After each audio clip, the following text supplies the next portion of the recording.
So hi, I'm Sarah from The Upcoming. A real pleasure to have you here with us at the 81st Venice Film Festival. Maybe you could begin with a brief introduction to Carissa for people who don't know anything about the film. What can they expect going in?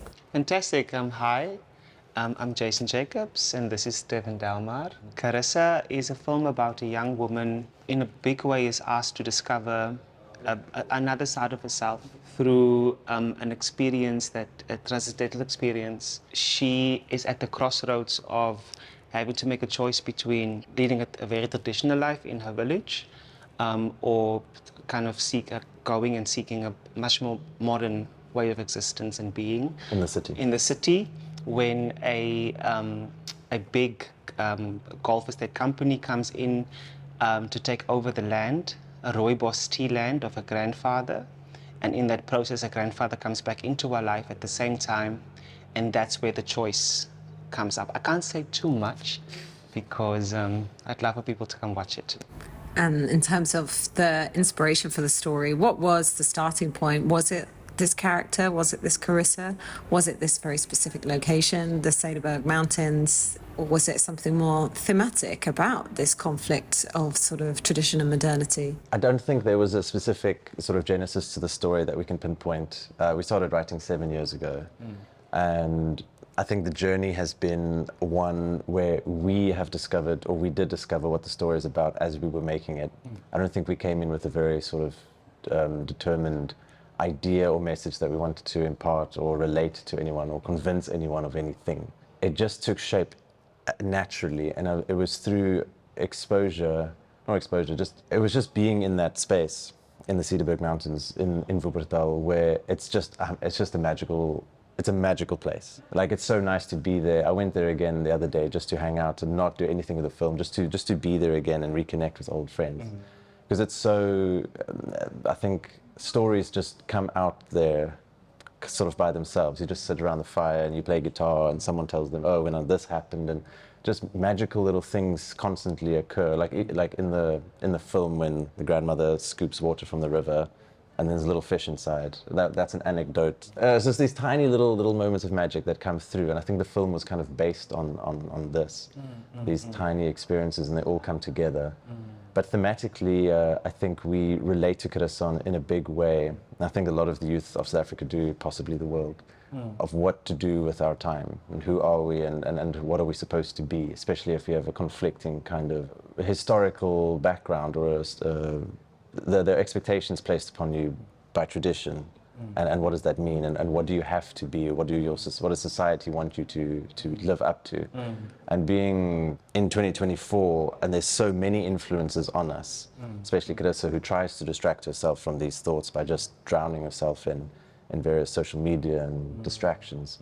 So who are we and what do we do? I think these are the conversations that we talk about. How do we define ourselves? And I think that filters into the film. And I think a genesis within ourselves. I mean, Carissa is a genesis of our relationship as collaborators. Carissa brought us together, a seed that is now sprouting and potentially growing into something that can allow other people to be inspired by us and to pick the fruit and plant more seeds.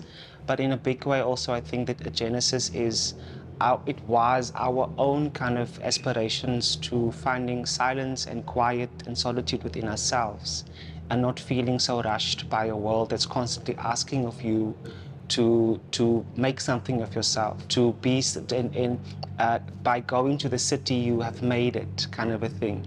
But now you're good. Now you're good. Yeah, up until then, no. But what Carissa teaches us is that we've always been okay.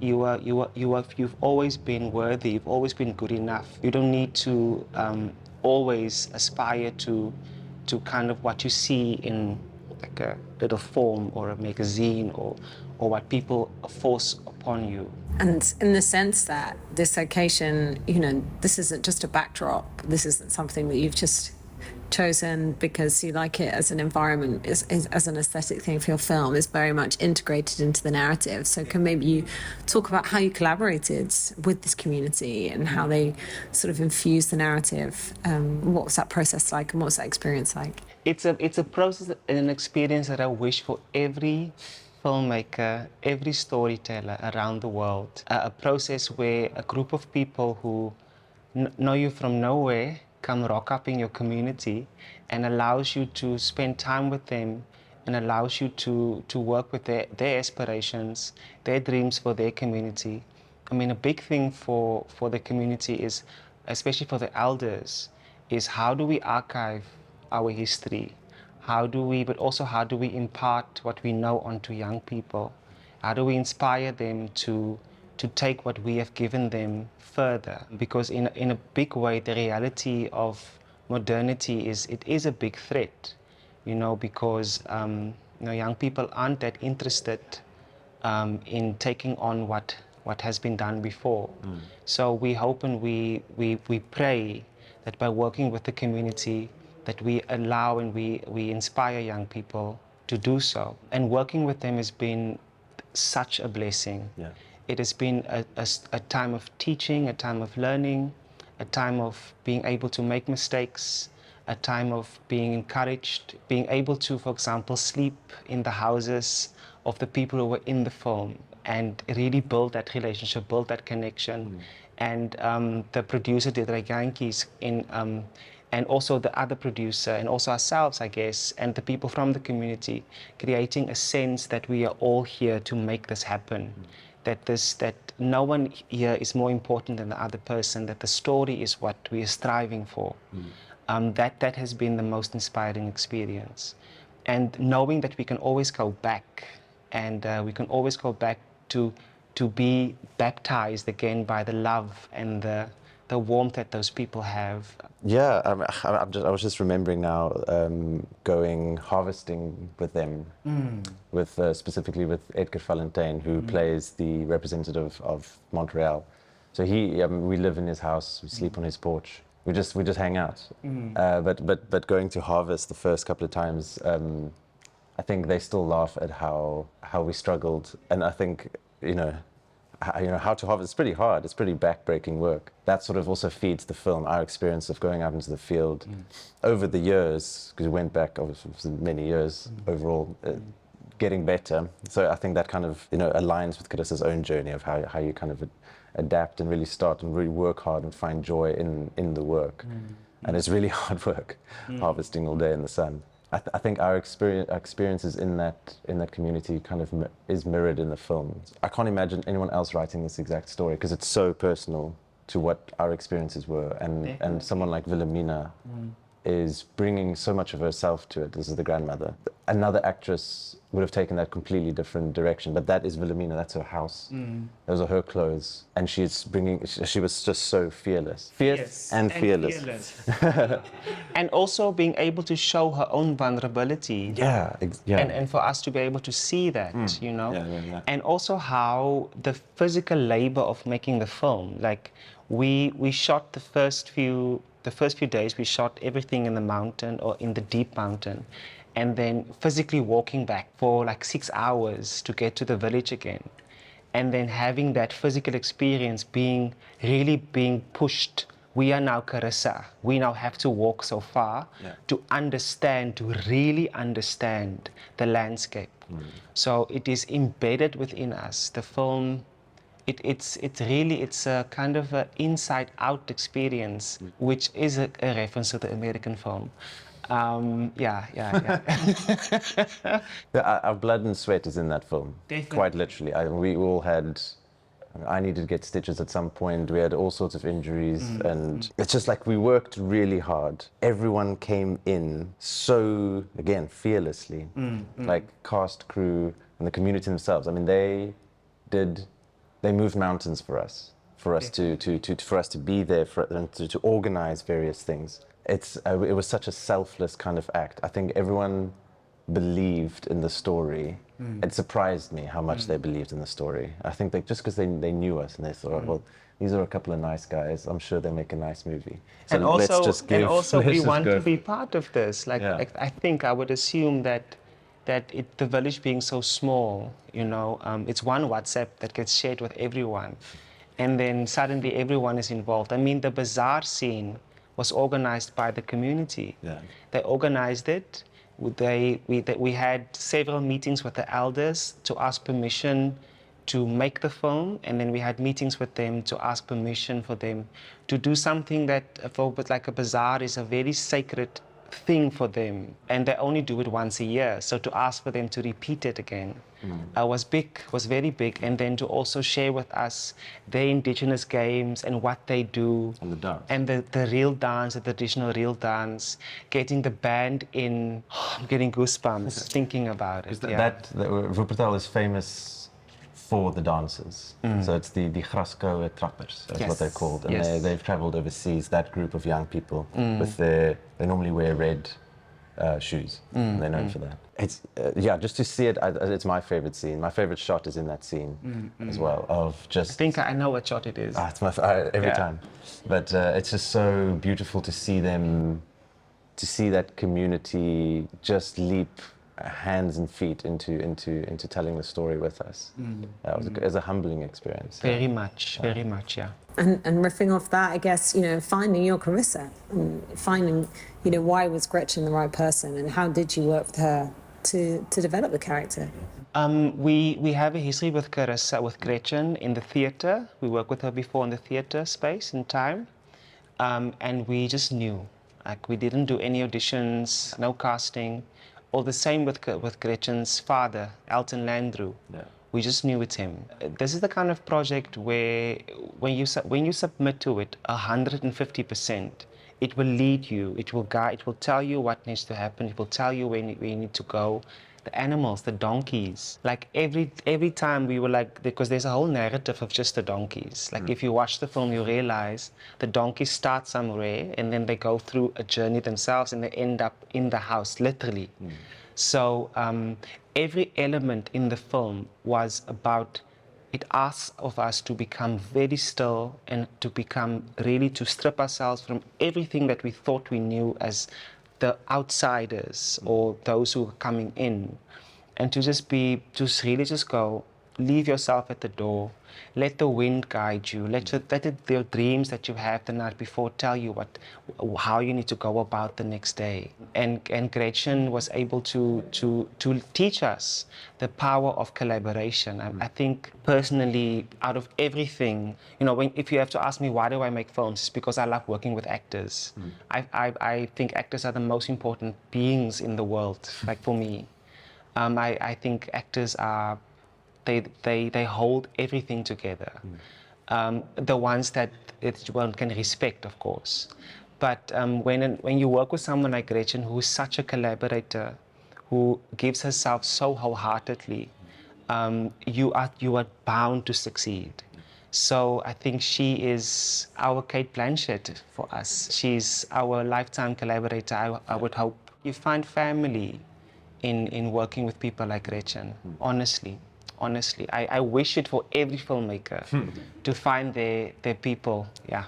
I think she's incredible. We'd write a scene, and you have an expectation of where it will be emotionally. You've planned it out, how it's in alignment with the other scenes and what narrative they're telling, where you're pitching it at a certain point. But she would so often, almost all the time, just exceed my expectations for what that scene is actually even about. What she delivers takes it to actually bring so much more than we could have written. And in that way, as a writer, you're surprised during a take. You go, oh, wow. If that happens, then you're almost editing the script in your mind. Because if she's surprised us with this kind of element that just came out of the deepest part of her soul here. And that would influence then where the rest of the narrative goes. Because if she's here now, then she needs to be there later. So we were writing, obviously the script was very set and in place, but you're still we had to be open and responsive to what she was giving us. And not be precious, ever be precious, ever be precious. Yeah. And I think the same with Gladwin van Niekerk, who plays her friend. We casted Gladwin the day before we started production, and then Gladwin arrived on day 3. And it just came to us. We were like, it's Gladwin. And we had a Zoom call, and Gladwin moved his schedule around and he made it through. Brought all of his things and shaped this character with us. And just, oh my word. And there's so many details. Yesterday in the screening, I mean, I've looked at this film a million times, edited it, but I've never really paid attention to the pins, the clothing pegs, when he's hanging up the laundry. All these just pegs that he's just doof, doof, doof, doof. And I just thought, I can't remember us talking about that or adding that detail. I think that's just glad. It's something that naturally was like, I know my people and this is what they would look like, and then proposing something new for us and with us, and then working with people like Cleveland Hope, who was the designer on the film, and then being able to go again. It's a community of collaborators that made this film possible. And in terms of the takeaways, I guess it is multi-layered. I mean, as we've said, it is so specific in terms of evoking this setting, this place, but in the way that it's a fictionalized idea. If the developers coming, it can also represent those forces happening in many rural communities. And then by following Carissa as well, it's maybe about a journey of self-acceptance, finding peace with yourself, particularly maybe for this next generation who don't know where they sit in the world. Maybe, okay, we're letting go of being confined by tradition, but we don't really know what that's properly been replaced with. And I think that can give people a sense of feeling a bit lost. Yeah. Like, who are you now? Yeah, without these things to root us, it can be quite liberating to step away from social expectations, but it can also be very alienating and disorienting. I think we've had to do that in our own lives. You kind of have it to dismantle yourself and unlearn. Oh, I love that. Wow. Unlearn what your parents have taught you about the world and their point of view, and your families and your so-called cultures. And it's scary. I think I've done a lot of that in my life, and I think that's something that I really empathize with Carissa on that point. There's expectation placed upon her, like, you will be enough for me as a grandmother. I will regard you in a certain way if you do this thing, if you have this kind of plan that I've laid out for you, then you can be good. And I think she's internalized that to go, I'm not good as I am. I'm not there yet in my life. I can't regard myself with kind of satisfaction or say I've lived a life worth living until these things have been met, these conditions of success or whatever. And again, I was about to go in spoiler land. I sort of have now anyway by saying that. But I think, the story is about just unlearning those preconceptions of who we're meant to be. I've repeated the same idea in 10 different sentences. And what does it mean to you to have the film here at Venice Film Festival? How are festivals like this a great platform to explore these different stories in these very specific locations that you might not find, audiences might not come into contact with. There's a collective understanding of what it means for us, and there's an individual personalized understanding of what it means for us. And carrying each other and carrying that kind of conjoint success is what's really liberating, and I think what's really necessary, especially for South African audience and South African understanding and consciousness, where things are still so, in a big way, black and white. And it's many a times you feel like you're wading through like racialized kind of ways of having to be in the world. And being here is a triumph on multiple levels. Looking at our histories individually, you would be like, but how did these two get here? How did these two make it to be able to be here? And in the same way with Carissa, you feel called, and there's a responsibility that you have to carry in seeing it through. So I think we've brought with us our collective pasts and our also hopes for the future. And at the same time, we bring everyone with us, our entire country, from every corner of South Africa. So we feel very honored to be here at the 81st Venice Film Festival, to be an inspiration, I think, for those who are coming after us, and also deeply grateful and thankful for those who came before, who's enabled us to be here today. Knowing that South Africa, it's such a supportive space, especially the National Film and Video Foundation, who's been such a trooper for us. Every single person is here with us today. So knowing that in our hearts is what is, for me, the most important. And I think also it feels like a 360 moment. Having the film festival, of seeing potential in us, trusting the story, believing in something, especially Alessandra, and then being invited to return again. It feels like we're building a community with them, and we pray and we hope that we can come back again. And what's next for you both? And this is a collaboration that you see, continuing with. What will you take from this experience through to your next project? Sure, we can write essays on this one. We started, this is our first project, so and this is the one, I mean, it's taken the longest. But over the years, we've just been adding more and more things. It's just, we just talk a lot, basically. Jason and I just talk hours and hours every day. 9 to 5, yeah, really. And from those conversations, and it could be about our past or our childhoods or our families or whatever we're thinking is going on in the world, but then eventually sort of something takes a little bit of a shape and you go, well, that's kind of something there. And we've moved into so many mediums. We, of course, we have a website. Crowd Stories. It's online. It's online. Everything is on there, so you can talk. There's no spoilers involved. But we're working on a non-human animation series. And non-human is the non-human sort of subjectivity and looking at other consciousnesses. It's really what gets us up in the morning. I think we get quite tired of human dramas sometimes, and we're just like, how do other beings perceive the world? What stories do they have to tell? And so in Carissa, we've got so many animals, we've got the wind, we've got plants, non-human consciousness. Yeah, and to add on to that, our grandmother said that, we have a responsibility to put our home on the map. Like, that's what we have to do.